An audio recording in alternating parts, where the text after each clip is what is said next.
It's not entirely clear which way it is going. I think Ukrainians are hopeful, but they're also extremely cautious. They feel like they're a little bit under siege, that they're at war.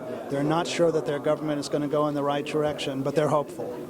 I think he has a clear plan of how to get out of the economic mess, because he's been provided with a detailed roadmap by the International Monetary Fund and the European Union, and I think he does feel like he's got support in the government to implement that plan.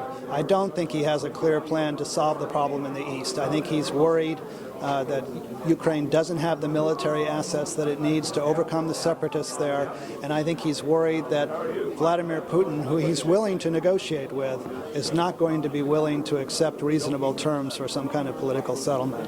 Meet anyone who doubted that Russia was in it. And in fact, most people spoke of it in terms of Ukraine being at war with Russia. That's sort of how average people feel.